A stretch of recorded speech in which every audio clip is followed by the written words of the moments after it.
Hello, everybody, and welcome in to GC Live Fowl Balls. We are not live this week, obviously, as South Carolina prepares to go to Alabama, as does our man Jack Veltri.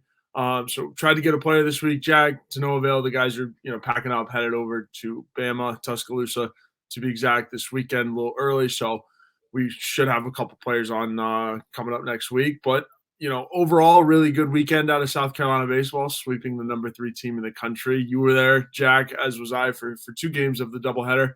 We'll talk about that, but first question I'll offer you is how you doing this fine Tuesday morning? I'm doing good, my man. It's football's picking up a little bit now. Basketball's in the rearview mirror. Although transfer portal, that's a whole nother thing. And it's good, man. I'm good. I'm glad baseball's kind of back on track a little bit now, and happy to be back on. Yeah, definitely. And football, again, playing a reason into why we're recording this a little early. But, again, getting things back on track with baseball. Plenty to talk about here with this South Carolina team. Had a really, really, really successful weekend against Vanderbilt. We'll dive into that series and then also preview a little Alabama. But, Jack, first, over initial thoughts of this weekend. Great weekend. I think this was the perfect scenario that you had in your head of, okay, at some point this offense has to click, right? I mean, they were coming off of a series in which they dropped 2 or 3, didn't look good for the first 2 games, and then finally got kind of going in the last game of that series, and it's carried over lately, and they've won 5 games in a row. And look, a lot of people were doubting South Carolina and not believing that this team could be what it's become now since that Ole Miss series. And, not a lot of people believe in Mark Kingston and stuff. And I feel like this past weekend kind of proved a lot of the doubters wrong. And I think it really starts with the offense, like I said, picking up the pace and scoring 26 runs this weekend against a really good team. And then pitching-wise and defensively, you're shutting down one of the best lineups in the country, right? I mean, I think Vanderbilt as a team was, batting well over 300. I think only one guy in their starting lineup in the first game of the series was batting under 300, and even then he was hitting like 280. So my point is, Vanderbilt's a very good team. They were number 3 in the country, coming in on a hot, on a winning streak and whatnot. And South Carolina stepped up to the challenge and just knocked them out, right? I think they played well from start to finish. We can talk about a lot of guys that had big weekends, but just overall very happy with the job that they did. And then let's give Mark Kingston some credit. He has the guts to go out there and choose a freshman pitcher to start on Sunday with a chance to lock down a series sweep. And, he could have started Matthew Becker, right? I feel like that was the obvious choice, but instead he goes with Tyler Pitzer, and Pitzer just dominates, gets into the 7th inning, and then he gives South Carolina a chance to win. And obviously the offense picks it up and gets the job done too. But Mark Kingston deserves a lot of credit for doing a move like that. It's something he's done in the past with guys like Matthew Becker, Will Sanders when they were freshmen, pitching in big spots, and it works out again. Yeah, absolutely. No, I think the pitching certainly led the way with this one. Eli Jones started things off, taking a no-hitter into the 7th inning. Really, really good stuff from Eli, and finished the day 1 hit, 2 runs, 1 walk, 4 Ks from the kid. Eli Jones has been steady Eddie for this team. Really good person too. Really kind of just out of all the pitchers that this team has, Jack, Eli Jones is the most relaxed and kind of low key, and that's kind of crazy to be saying that because Eli's still all over the place. He still gets into some strikeouts, but steady Eddie on the mound, or steady Eli, if you will.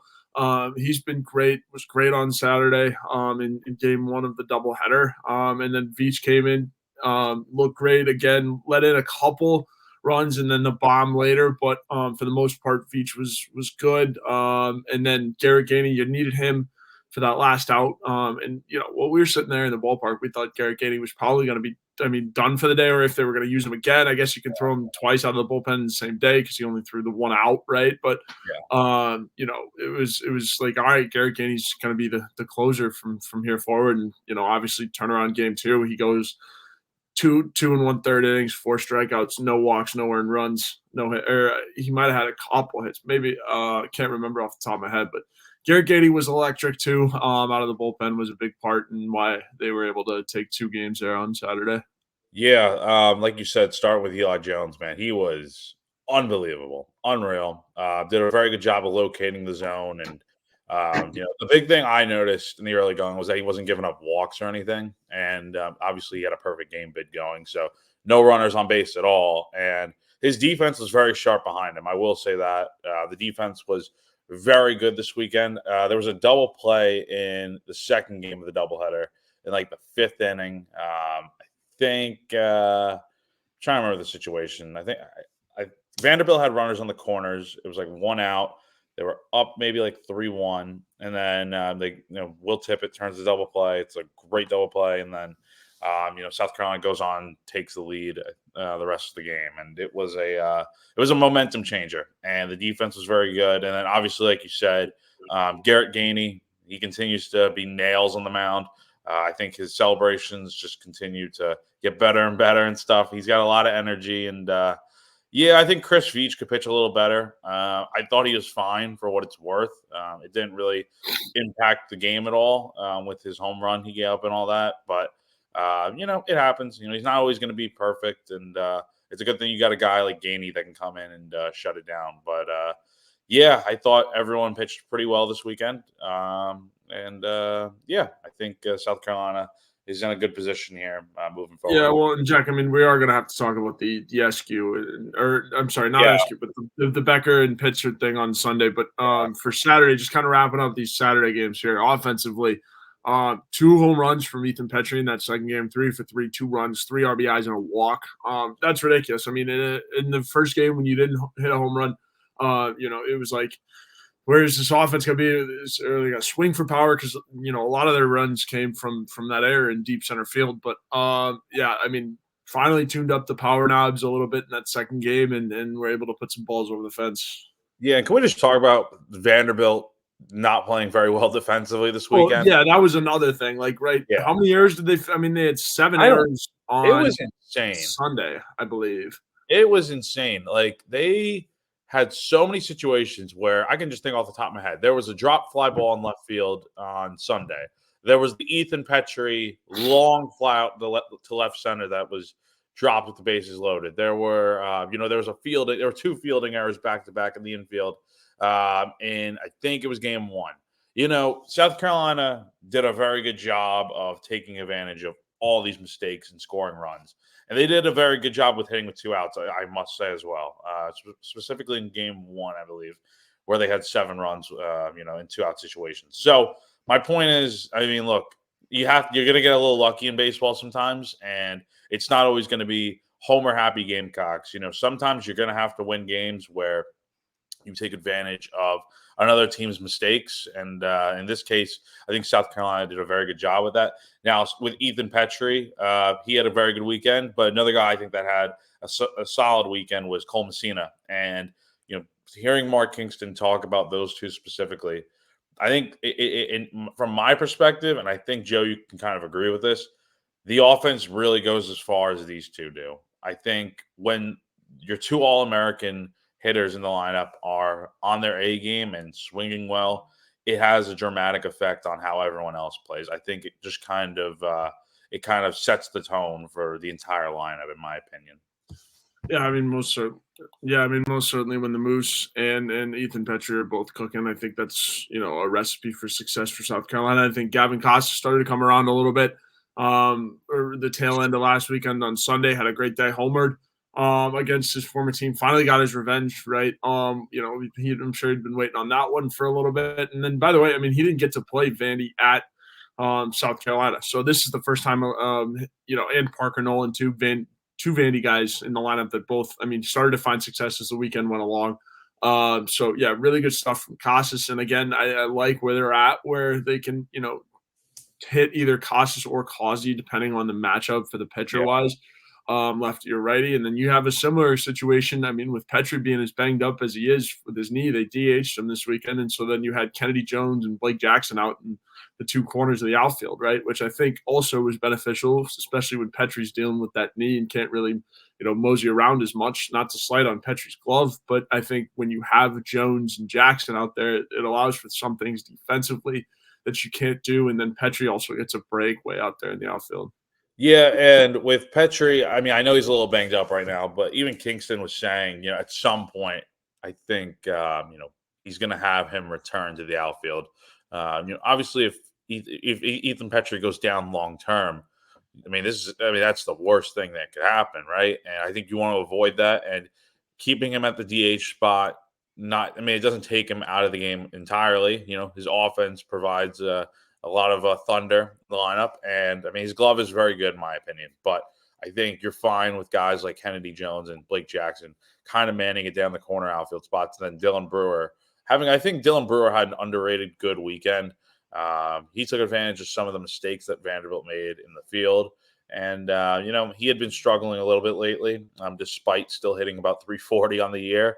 But obviously it was a dip from his 500 batting average a few weeks ago. So I think this entire lineup, just 1 to 9, outside of Will Tippett, who has been struggling still at the plate, I think you've got a very good case to make for this being one of the most versatile and deep lineups in the SEC. Yeah, definitely. Let's see. Where what else did I want to talk about here? Becker to clean it up on Sunday. That was also really good. Pitzer was great, going forwards. And I have a little clip from Kingston talking about Tyler Pitzer, and we'll get to that in a second, Jack, after you bring it up. But Tyler Pitzer was great, man. He was the story of the day on Sunday, minus obviously the Brewer and Costas bombs on Sunday. But Pitzer 6 6 1/3, 3 hits, 2 runs, 2 earned runs, I'm sorry, 0 earned runs, 1 walk, and 9 strikeouts. He struck out half the batters he faced, Jack. He was electricity on the bump, brought all the swagger and everything that we've been talking about you need into a Sunday starter. He was unreal. And again, that goes back to Mark Kingston making a ballsy decision and decides to start him on Sunday. Now, his reasoning for it was he had seen Matthew Becker pitching really well out of the bullpen and wanted to go with him one more week in the bullpen, and maybe he'll start eventually. Who knows? I think, but had Pitzer struggled, Becker was going to be the first guy to come in and play mop-up duty. But obviously that didn't happen. Pitzer was unbelievable. Pitched beautifully through the first 6 innings, and then gets into a little trouble in the 7th. But again, the runs weren't his fault necessarily, and he ended up coming out of the game after 6 1/3. And Matthew Becker comes in, cleans it up, and pitches the rest of the way really well. So I think you're in a scenario now where you have a guy that was just a reliever, kind of a midweek spot guy in Pitzer, that now can go out there and pitch against some of the best lineups in the country. And look, it's just one start. Things are not always going to be this good, right? You're going to have struggles at some point. I remember Matthew Becker, his freshman year, after he pitched beautifully against Texas, and he gives up a few homers, but still pitches pretty well against Tennessee the next week. And if you know anything about baseball, those are 2 of the better lineups in the country that season back in 2022. So, look, it's going to look, it's not always going to be sunshine and rainbows. I think at some point he'll start to look like a freshman a little bit on the mound. But I think right now, I think you have a Sunday starter in mind, and that should be Tyler Pitzer for the foreseeable future until proven otherwise. But I think you're in a really good spot right now. And I think we should also touch on Dylan Eskew for a second. I think at some point, I don't want to say you got to pull the plug on him, but I just don't see what exactly he's giving you, right? He's not going deep into games like some other guys on the team. If it were up to me, the rotation would look like Jones, Becker, Pitzer. I just think that is a lot more of a good look, and that allows you to pitch Eskew out of the bullpen. Because here's the thing with him. I think he's good for not the long term, obviously, but in terms of getting some outs and pitching like a few innings, more power to him. I think he could definitely do that. The same with Roman Kimball eventually. But I think South Carolina is in a position right now where you have your guys that can go out there and pitch really well for you and give you some length. And I think that's what Mark Kingston has to do. Do I think he's going to do it? Probably not. I do think he's probably going to stick with Dylan Eskew, but who knows? Maybe things change. Yeah, I think the thing is to stick with SQ in that Saturday slot, and then we'll see. I think Tuscaloosa is tough. It's a tough environment on the road for Pitzer to make his start, right? But I don't know. I think we'll see. I think they'll kind of take it the same way they did this weekend with Pitzer, right? Having Becker just ready to go whenever anything bad happens. So I think that's kind of the move now that he's got his first SEC start under his belt and first start as a Gamecock under his belt. So pretty good wrap to the weekend when a freshman goes out there and dominates Vanderbilt, who had been hitting 300. Now, Vandy, not the typical power team that they have been in the past, but again, they're playing a lot of small ball, and Founders Park certainly had every advantage over them. Yeah, no, Founders Park, man. And there's something to be said about how tough it is to win on the road in the SEC, right? Because last week or 2 weeks ago now, no road team won their SEC series. All the home teams won their series, including South Carolina, who lost 2 out of 3 games. So it's it's not just a coincidence that Vanderbilt came into Founders Park and got dominated. It's tough. And with Alabama, who South Carolina is going to face this weekend, they went to Athens and got swept by Georgia. And I don't think Georgia is all that. I mean, Alabama's a very good team, ranked, one of the top 25 teams in the country right now. And, it happens, right? And I think for South Carolina this weekend, Joe, we can kind of start looking at Alabama a little bit if you would like. But yeah, before or after we hit the ads.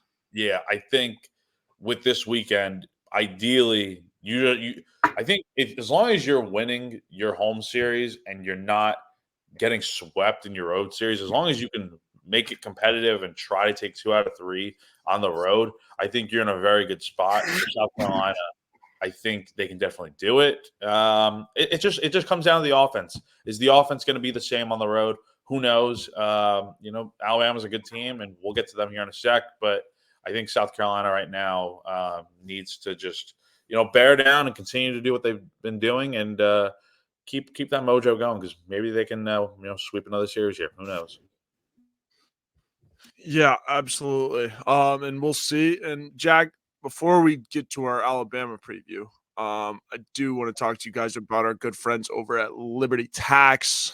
First off, tax ID is that uncertain feeling you get right before doing your taxes, but you don't have to go through it alone. The tax team at Liberty Tax in Irmo, Lexington, and Columbia will walk you through the process, clear up any confusion, and guarantee you'll get the biggest possible refund or your money back. It's tax time. If you're in a hurry for a refund, call in the tax team at Liberty Tax. They're fast, accurate, and guaranteed. On the other hand, if you think about owing Uncle Sam, talk to the Liberty Tax team to make sure you're not paying more than you should owe. They'll find every possible deduction for you. Locally owned and operated, staffed by tax professionals from your neighborhood, open 9 to 9 on weekdays and 9 to 5 on Saturdays with multiple service options. Start through the Liberty Tax mobile app or through the desktop portal.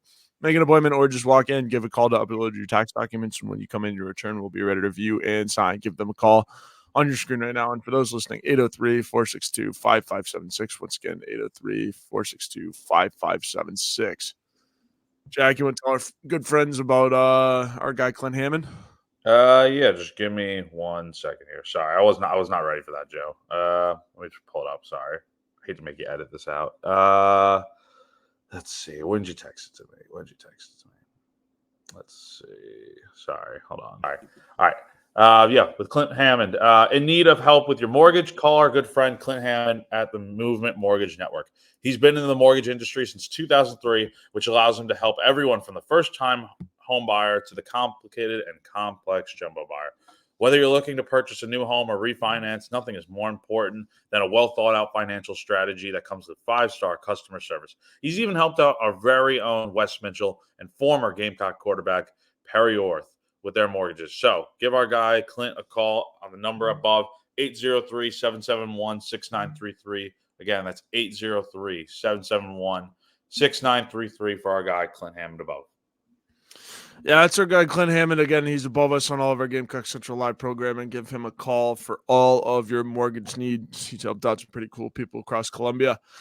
So that is a lot of fun. Jack, getting into our Bama preview before we wrap things up real quick. What are you seeing from the Tide? And I know you're going out there this weekend, so give us a quick little Jack Veltri's preview of the Alabama Crimson Tide. Yeah, man, the Tide. Obviously, as I referenced before, they went to Georgia and got swept. That's baseball, man. But this is a team that in the first SEC weekend of the year, they beat Tennessee 2 or 3 games, and they dropped the opener against the Vols, and then they went on to win the next two. And yeah, I don't know what kind of version of this team we're going to see. I would say the one at home is going to be a lot more intimidating, and this is a pretty good team overall. I think they got their leading hitter Gage Miller, who's hitting just a crisp 429 with 11 homers and 34 RBIs. So that's their leading hitter. He doesn't strike out a ton, and he's going to put the ball in play a bit. So I think defensively you've got to be very good there. I mean, he's already up to 42 hits on the year and just 98 at bats, which is literally insane. And then they've got 3 other guys that are hitting above 340. So I think for South Carolina, they got to really be able to pitch that the way they have been. I think it all starts with Eli Jones.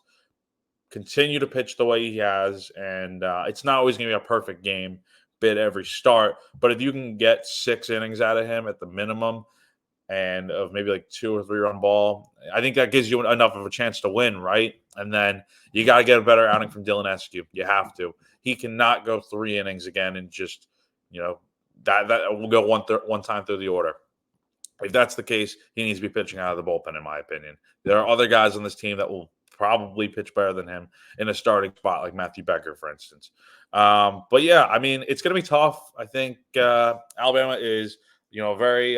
It's kind of a little bit of a big ballpark from what I remember, and I think offensively speaking, it all starts with Cole Messina and Ethan Petrie. I like the way the lineup looks right now with you got Parker Nolan hitting leadoff. You got Cole Messina hitting second. You have Jones, Petrie, in some cases, Causey or Cassis in the middle of the order there. And then you obviously have your 7 through 9 with Dylan Brewer going down to Will Tippett. So it's a very balanced lineup. It's not just a power-heavy threat. They can score in a lot of different ways. I don't know if Alabama's going to make the same mistakes that Vanderbilt made this past weekend. If they do, great, take advantage of it. If not, you're going to have to find other ways to score, and that involves moving runners over and getting into scoring position and hitting well with 2 outs, all these things. And I think the first game of the series is really going to dictate what South Carolina does entirely. I think you have to get off to a good start. Thursday night, big game, late start, and, do what you got to do, and we'll see what happens. But I think South Carolina can definitely go out here and take 2 or 3.